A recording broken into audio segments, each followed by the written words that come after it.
नमस्कार दोस्तों, आज मैं हाजिर हूं आपके सामने अभिप्रेरणा जो मनोविज्ञान का टॉपिक है उसका नेक्स्ट पार्ट टू में अधिगम में अभिप्रेरणा का क्या महत्व या उपयोग है। अब जो हम सीखते हैं, सीखने में अभिप्रेरणा की क्या भूमिका रहती है इसको जानना है, क्योंकि हमें एक अध्यापक जब कक्षा में बच्चों को पढ़ाता है, सिखाता है, तो किस प्रकार इस मोटिवेशन का उपयोग या बच्चों को मोटिवेट करके कितना सिखा पाता है इसके बारे में जानेंगे। तो सबसे पहली बात है छात्रों में रुचि का विकास करना। छात्रों में रुचि का क्या करना? विकास करना। अब रुचि का विकास करने से क्या होता है? छात्रों में रुचि का विकास करना, रुचि का विकास करने से क्या होता है? अधिगम सरल हो जाता, अधिगम सरल हो जाता, बच्चे सरलता से सीख लेते। इसीलिए थॉमसन ने कहा था कि प्रेरणा छात्रों में रुचि उत्पन्न करने की एक कला है, क्योंकि रुचि उत्पन्न से अधिगम सरल हो जाता है। नेक्स्ट है ध्यान केंद्रित करना। अब अभिप्रेरणा द्वारा अधिगम में बच्चों का कक्षा में, स्कूल में बच्चों का ध्यान अपनी ओर आकर्षित करने के लिए अध्यापक क्या करेगा कि सहायक सामग्री का प्रयोग करेगा। सहायक सामग्री का प्रयोग करेगा। ये सहायक सामग्री दिखाते ही बच्चों का उसकी ओर ध्यान आकर्षित हो जाता है, और इसके साथ साथ सिखाने के लिए अध्यापक क्या करेगा? पुनर्बलन का प्रयोग करेगा, जिससे बच्चों में उत्साह और रुचि उत्पन्न होती। नेक्स्ट है व्यवहार को नियंत्रित करना। बच्चों का जो व्यवहार है, इस व्यवहार को, जैसे मान लो कोई अच्छा बच्चा काम करे तो उसको, कोई बच्चा अच्छा सीखे, अच्छा पढ़े या अच्छा कार्य करे, अच्छी प्रगति करे, तो उसको मोटिवेट करके उसको उत्साहवर्धन करके उसको सभी बच्चों को उसकी ओर आकर्षित किया जा सका। जैसे लक्ष्य प्राप्ति में सहायक, जो बच्चों को अपना उद्देश्य अलग से बताए और उसकी ओर प्रेरित करे, जिससे वो अपना आसानी से कर सके। नेक्स्ट है आपका चरित्र निर्माण। इससे बच्चों में अच्छे गुणों का क्या होगा? विकास होगा। नेक्स्ट है मानसिक विकास। बच्चे जब सीखेंगे तो अभिप्रेरित होंगे तो और ज्यादा सीखेंगे, जिससे उनका मानसिक विकास होगा। अनुशासन की दृष्टि से भी ये महत्वपूर्ण है। पाठ्यक्रम में सुधार।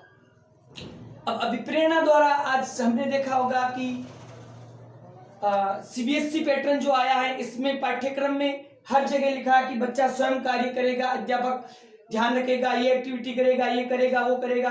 तो यानी जो वर्तमान में जो पाठ्यक्रम आया है, वो पाठ्यक्रम करके सीखने पर ज्यादा जोर दिया गया कि बच्चा स्वयं करे, बच्चा सक्रिय रहे और सक्रिय होकर सीखे। ये सारा मनोविज्ञान की देन है। नेक्स्ट है आपका अध्यापन विधियों में सुधार। जो शिक्षण के लिए जो शिक्षण विधियां हैं, उन शिक्षण विधियों में इस प्रकार की शिक्षण विधियां जिसमें बच्चे अधिक से अधिक खुद स्वयं करके सीखे और अध्यापक उसमें पथ प्रदर्शक या निर्देशन के रूप में उसकी भूमिका निभाए। अगला है बाल व्यवहार में परिवर्तन। बच्चों का जो व्यवहार है, व्यवहार इस प्रकार का होना चाहिए कि बहिर्मुखी होना चाहिए, कि वो किसी भी कार्य में आगे बढ़कर सामाजिकता के गुणों को बढ़ावा देकर, और व्यवहार कैसे? प्रेरकों का प्रयोग करके। बाल व्यवहार कैसे? प्रेरक, बच्चों के प्रेरकों का प्रयोग कर उसके व्यवहार में क्या किया जाता है? परिवर्तन किया जाता है। अगला है व्यक्तिगत विभिन्नता के अनुसार प्रगति। अब देखो, आपने देखा होगा, हम आगे पढ़ेंगे, व्यक्तिगत विभिन्नता पढ़ेंगे कि कोई भी व्यक्ति या बच्चा एक समान नहीं हो सकता। उसका सीखने का स्तर, उसकी प्रगति, उसके सीखने का तरीका सब क्या होता है? अलग अलग होता है। तो उसके अकॉर्डिंग अभिप्रेरणा द्वारा उसको कार्य देकर, होमवर्क देकर उससे सिखाया जा सकता है। तीव्र गति से सीखने का अर्जन। बच्चे प्रेरित होकर किसी काम को वार फुटिंग, युद्ध स्तर पर उसे सीखने की कोशिश करेंगे। नेक्स्ट है अधिक ज्ञान का अर्जन। क्रो एंड क्रो क्या कहता है? शिक्षक छात्रों में प्रतियोगिता की भावना का क्या करता है? विकास कर प्रेरित करता है। तो बच्चों में जब प्रतियोगिता की भावना उत्पन्न होगी तो उस कार्य को वो अधिक सीखेंगे, तो अधिक ज्ञान का अर्जन होगा। नेक्स्ट है सामाजिक गुणों का विकास। बच्चों के अंदर सामाजिक गुण, समाज के अच्छे नागरिक, सामाजिकता की भावना, आपसी सहयोग की भावनाओं को सिखाया जाता है। तो इस प्रकार हमारे जो अधिगम में अभिप्रेरणा का महत्वपूर्ण भूमिका है। नेक्स्ट है अभिप्रेरणा के सिद्धांत व उसके प्रतिपादक या जनक। पहला है मनोविश्लेषण सिद्धांत। किसने दिया था? सिगमंड फ्राइड ने दिया था। ये एक मनोविश्लेषणवाद का जनक भी कहलाता है। आगे हम इन सिद्धांतों के बारे में विस्तार से पढ़ेंगे। पहले जानने की सिद्धांत के जन्मदाता कौन है। मूल प्रवृत्ति सिद्धांत किसने दिया था? मैकडूगल्स। मैंने आपको पहले ही बताया था मूल प्रवृत्ति कहीं भी आए सीधा सीधा कौन है? मैकडूगल्स। और मैकडोल के मैंने 14 पैक बताए थे वो यही है। उपलब्धि या अर्जित सिद्धांत किसने दिया था? मैकक्लेलैंड ने। प्रोत्साहन का सिद्धांत किसने दिया था? वाल्फ और फॉकमैन ने। स्वास्थ्य का सिद्धांत हर्ट्जबर्ग ने।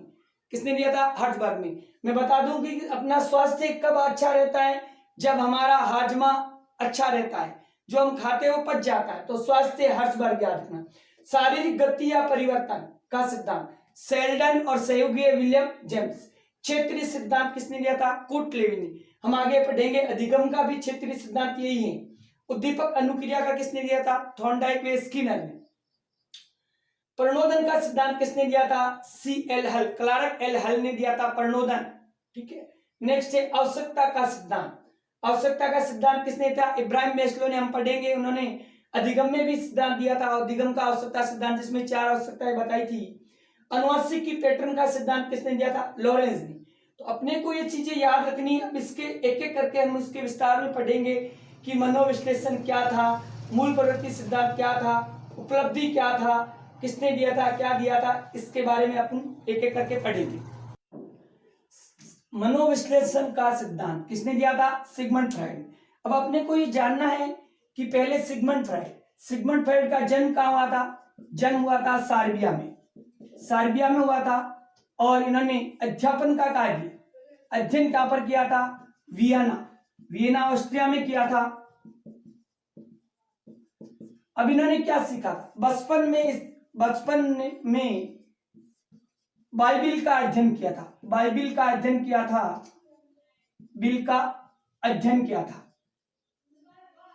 अध्ययन किया।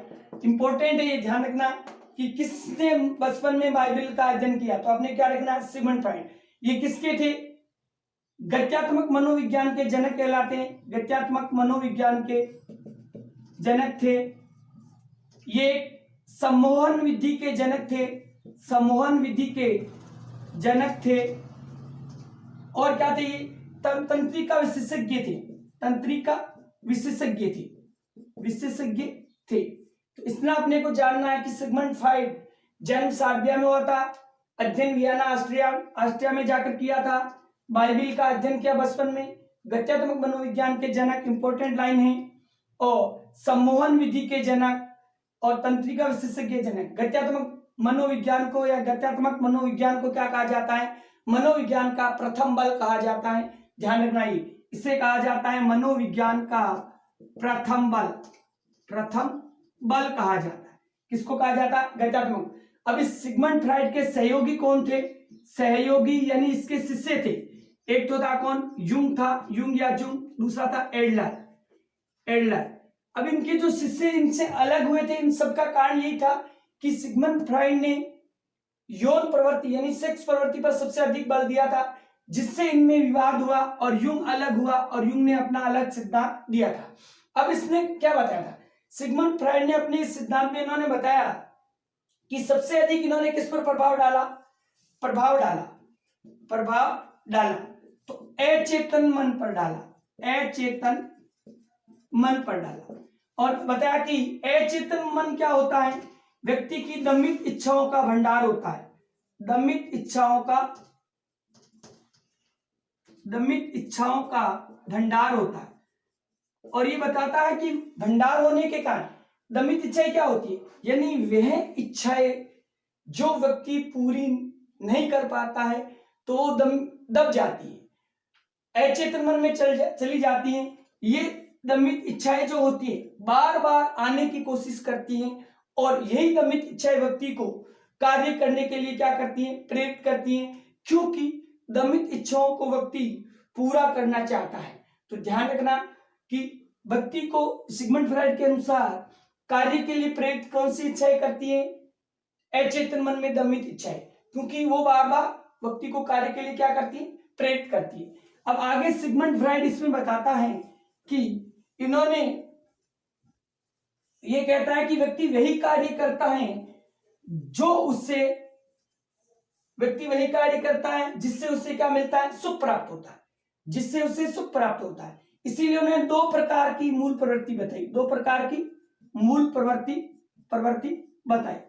एक है इरोस और दूसरी है थेनेरोस। इरोस मूल प्रवृत्ति और दूसरी है थेनेरोस मूल प्रवृत्ति। थेनेरोस इंपॉर्टेंट है, ध्यान रखना कि किसने मूल प्रवृत्तियों को दो प्रकार से बांटा, इरोस मूल प्रवृत्ति और थेनेरोस मूल प्रवृत्ति। अब इरोस को क्या कहता है, इरोस मूल प्रवृत्ति उसे कहता है जो हमारी निर्माणकारी, व्यक्ति के निर्माणकारी होती है, आशावादी होती है, व्यक्ति के अंदर सकारात्मक सोच उत्पन्न करती है, व्यक्ति के आत्मविश्वास में वृद्धि करती है, वो क्या कहलाती है, इरोस। यानी इरोस वो होती है जो व्यक्ति को सकारात्मक सोच उत्पन्न करती है, आशावादी दृष्टिकोण रखता है, व्यक्ति इच्छावादी बनता है और व्यक्ति क्या होता है, इच्छावादी बनता है और व्यक्ति में कार्यों का निर्माण करती है, इसलिए इसको निर्माणकारी मूल प्रवृत्ति कहा जाता है। किसको कहा जाता है, इरोस। इसके अपोजिट कौन सी होती है, थेनेरोस होती है, जो कैसी होती है, ये निर्माणकारी है तो ये कैसी है, विध्वंसकारी मानी जाती है, और ये सकारात्मक सोच लाती है तो ये कैसी लाती है, नकारात्मक सोच।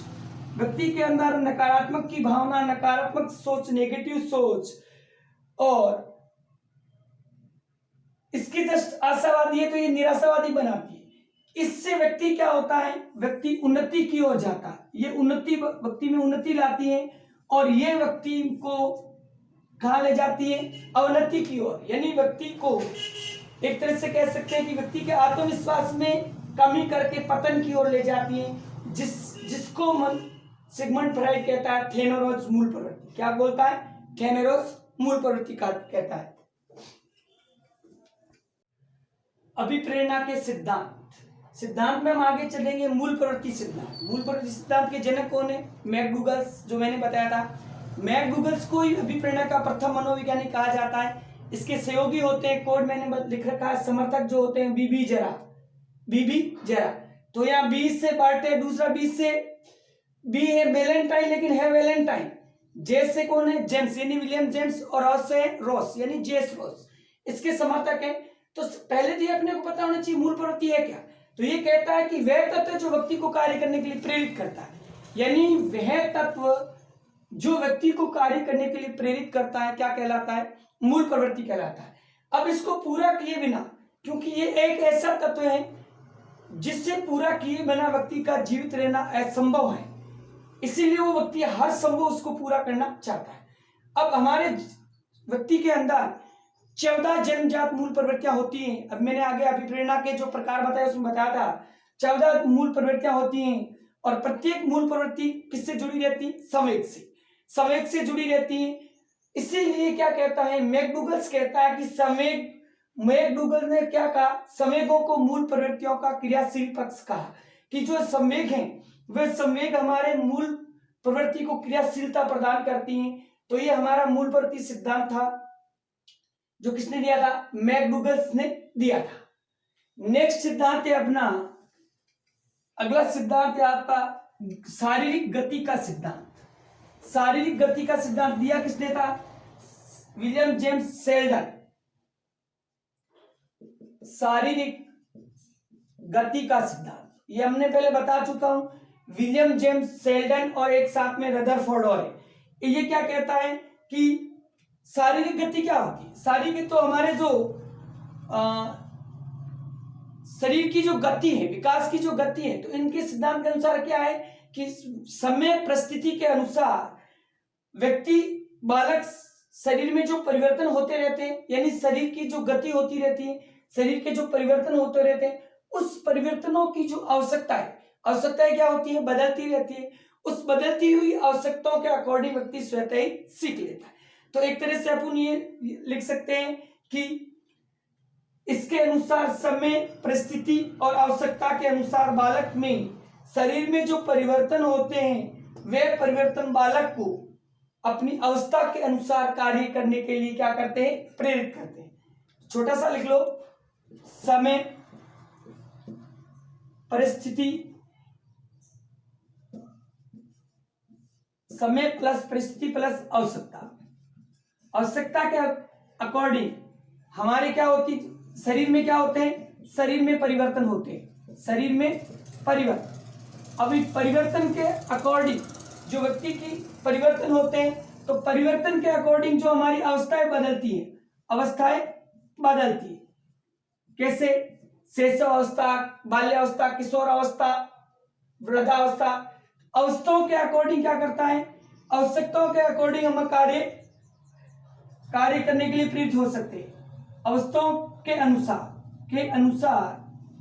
अनुसार व्यक्ति कार्य करने के लिए प्रेरित होता है। क्या होता है?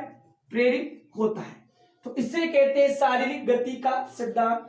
शेल्डन, विलियम जेम्स और रदरफोर्ड। यानी समय, परिस्थिति और आवश्यकता, बस इतना ही ध्यान रखना। अगला है स्वास्थ्य सिद्धांत। किसने दिया था? हर्ट्जबर्ग ने दिया था। तो बस इतना ही ध्यान रखना है, स्वास्थ्य सिद्धांत। इतना ही ध्यान रखना है कि हमारा जब शरीर स्वस्थ रहेगा, कहा जाता ना, पहला सुख निरोगी काया, दूसरा सुख घर में माया। तो माया भी बाद में है, पहले निरोगी क्या होनी चाहिए? काया। तो व्यक्ति स्वस्थ होगा शारीरिक और मानसिक रूप से, शारीरिक और मानसिक रूप से स्वस्थ होगा तो अभिप्रेरित स्वतः ही हो जाएगा और अधिगम भी स्वतः ही हो जाएगा, मतलब अधिक होगा। नेक्स्ट है प्रणोदन का सिद्धांत। प्रणोदन का सिद्धांत किसने दिया था? सीएल हल ने दिया था। सीएल हल क्या कहता है?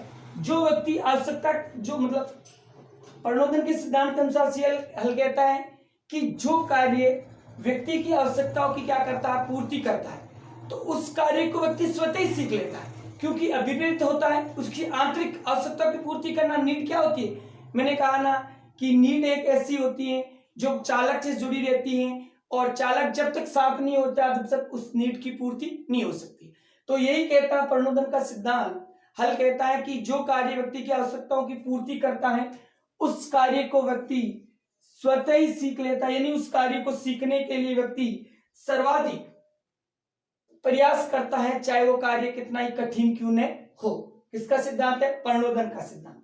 अगला सिद्धांत है उपलब्धि या अर्जित का सिद्धांत। उपलब्धि का सिद्धांत किसने दिया था? मैकक्लेलैंड ने दिया था। अब देखो, मैकक्लेलैंड हार्वर्ड विश्वविद्यालय में मनोविज्ञान का एक प्रोफेसर था, मनोवैज्ञानिक था। इन्होंने क्या बताया कि व्यक्ति द्वारा निर्धारित की गई दो प्रकार की उपलब्धियां होती है। एक होती है सामान्य उपलब्धि। उपलब्धि कितने प्रकार की बताता? 2 प्रकार की बताता। एक है सामान्य उपलब्धि और दूसरी है विशिष्ट उपलब्धि। अब सामान्य उपलब्धि क्या होती है? अब ये जो हमारे जो सामान्य जो अचीवमेंट होते हैं समाज में, कहीं पे भी परिवार में, वो हमारी सामान्य होती है। और सामान्य से हटकर हम विशिष्ट, जैसे फॉर एग्जांपल बताऊं कि हम सभी रीट की जो बीएड या बीएसटी की मास्टर बनना चाहते हैं, टीचर बनना चाहते हैं, लेकिन वो हमारी एक सामान्य उपलब्धि होगी क्योंकि हम एक उस समूह के हैं। लेकिन इसमें से कुछ बच्चा खाली इतना ही नहीं, ये अध्यापक बनने के बाद बहुत बड़ा अच्छा राइटर, लेखक, समाज का अच्छा नागरिक और आगे फर्स्ट ग्रेड में जा सकता है और अच्छा कर सकता है। तो ये विशेष क्या होगी? इसकी उपलब्धि होगी। व्यक्ति जहां तक, यानी इसके अकॉर्डिंग, उपलब्धि सिद्धांत के अकॉर्डिंग, व्यक्ति वहां तक पहुंचने की चाह रखता है जहां तक वो अपने प्रयासों द्वारा पहुंच सकता है। तो ये कौन सा है? उपलब्धि का सिद्धांत। नेक्स्ट है प्रोत्साहन का सिद्धांत। प्रोत्साहन का सिद्धांत किसने दिया था? वर्क एंड फॉकमैन ने। प्रोत्साहन का सिद्धांत नाम से ही है। क्या है नाम से? जब बालक स्वयं कार्य करने के लिए प्रेरित होता है तो वह निश्चित ही सफलता प्राप्त कर लेता है। यानी बालक स्वयं कार्य करने के लिए क्या होता है? कार्य करने हेतु प्रेरित। अब स्वयं कैसे होगा? जैविक शक्ति, आंतरिक शक्ति क्या होगी? प्रेरित होगी, प्रेरित होगी यानी आंतरिक अभिप्रेरणा प्रबल होगी, प्रेरित होगी तो वो कार्य को निश्चित रूप से, यदि अपने अंतरात्मा में हमने ठान लिया कि हमें अध्यापक बनना है तो हम निश्चित रूप से ही अध्यापक बन जाएंगे। और यदि हम किसी के लगाने पर शिकार कर रहे हैं, किसी के कहने पर हम तैयारी कर रहे हैं कि फलाने का बच्चा कर रहा तू भी कर ले, तो थोड़ा संभव नहीं होगा।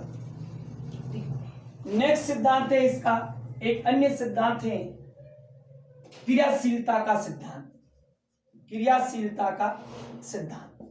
ठीक है, अब देखो इसके अलावा जो सिद्धांत है, जो हम उद्दीपन अनुक्रिया वाले जो सिद्धांत है, गुट लेविन का क्षेत्र सिद्धांत है, वो हम अधिगम में अच्छी तरह से पढ़ेंगे, एकदम पूरा विस्तार से पढ़ेंगे। तो यहाँ अपने को इसको पढ़ने की जरूरत नहीं है, वहां मैं आपको पूरा एकदम विस्तृत रूप से समझाऊंगा। अगला है क्रियाशीलता का सिद्धांत। अब इस सिद्धांत के अनुसार ये बताया गया है कि व्यक्ति में कार्य करने के लिए कुछ फैक्टर होते हैं, वो फैक्टर कब कब क्रियाशील होते हैं, कितने क्रियाशील होते हैं, उसके अकॉर्डिंग उसका व्यवहार निर्भर करता है और कार्य करता है। तो इन्होंने 3 प्रकार की क्रियाशीलताएं बताई, 3 प्रकार की क्रियाशीलताएं बताई, इंपॉर्टेंट है, ध्यान रखना। पहले है सोलेबरी, नंबर 1 है सोलेबरी, नंबर 2 है मेलमो, नंबर 3 है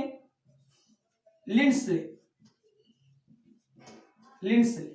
अब अपने को जानना है कि सोलेबरी क्रियाशीलता क्या होती है, मेलमो क्रियाशीलता क्या होती है और लिंडसे क्रियाशीलता क्या होती है। अब देखो सोलेबरी में होता है कि ये इसमें जो क्रियाशीलता होती है, क्रियाशीलता में क्या पाई जाती है, निरंतरता पाई जाती है, लेकिन निरंतर होती है, लेकिन होती कैसे, कि उन्होंने बताया कि इसके दो भाग होते हैं। जैसे मान लो ये कोई वस्तु है, इसके 2 भाग है, या हमारा ये मस्तिष्क है, हमारी जो खोपड़ी है, तो हमने बताया था कि ये चेतन मन है, सपोज करो ये अचेतन मन है, ये पूरा क्या है अचेतन मन है, और ये अचेतन मन है। इसी प्रकार इसके भी 2 भाग होते हैं, एक भाग अधिक सक्रिय होता है, एक क्या होता है अधिक सक्रिय होता है, जैसे सक्रिय भाग, अधिक सक्रिय भाग होता है, उसको क्या कह सकते हैं अपन, चेतन मन कह सकते हैं। दूसरा भाग कम सक्रिय, उसको क्या कह सकते हैं, अचेतन भाग कह सकते हैं। यानी व्यक्ति के दूसरा भाग अधिक क्रियाशील, एक अधिक क्रियाशील रहता है, दूसरा कम क्रियाशील रहता है, और अधिक वाले को क्या कह सकते हैं, चेतन मन कह सकते हैं, कम वाले को क्या कहते हैं, अचेतन मन। तो जो सक्रिय भाग होता है वो कार्य को प्रति स्थिति में क्या उत्पन्न करता, उत्तेजना उत्पन्न करता है, जिससे व्यक्ति कार्य में निरंतरता लाता है। अगला है मेनू वाले में क्या होता है, इसमें सामान्य उत्तेजना स्तर पाया जाता है। उत्तेजना का स्तर जो होता है, उत्तेजना का स्तर क्या होता है, सामान्य होता है। इसमें ना ही अधिक और ना ही कम होता है, यानी एक सामान्य स्थिति बनी रहती है, जिससे व्यक्ति के कार्य करने की जो गति रहती है, सीखने की जो गति रहती है, अभिप्रेत होने की जो गति रहती है, वो कैसी रहती है, समान रहती है। जैसे मैं बताऊं आपको, मर्यादा पुरुषोत्तम श्री राम आपने देखा सुख और दुख में समान स्थिति रहती है, यानी उसमें जो क्रियाशीलता किस प्रकार की पाई जाती है, मेलमो। और सोलेबरी की तुलना कर सकते हैं हम लक्ष्मण से।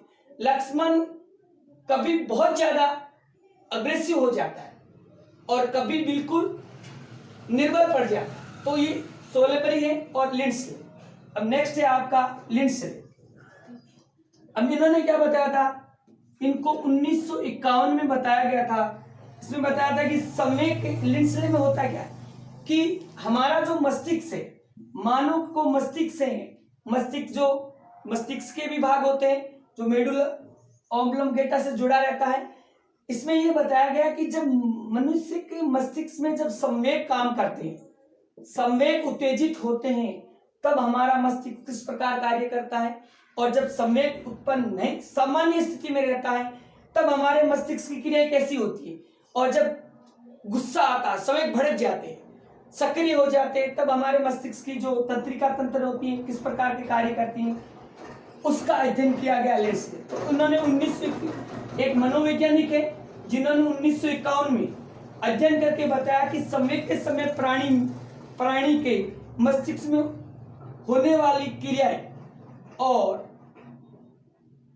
सामान्य स्थिति में होने वाली क्रियाओं को इन्होंने क्या किया, मापन किया, और मापन करके एक मापक यंत्र बनाया, EEG फुल फॉर्म में इलेक्ट्रा इंसेफेलोग्राफ, इलेक्ट्रा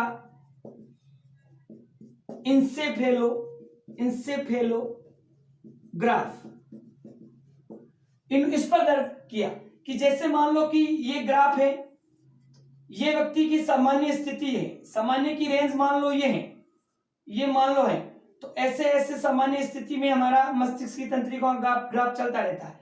लेकिन चलते चलते व्यक्ति को यहां चल रहा है, चलते चलते अचानक गुस्सा आया तो ऐसे बढ़ गया, फिर शांत हुआ, फिर निर्बल हुआ तो ऐसे आ गया, फिर सामान्य हुआ, फिर ऐसे ऐसे।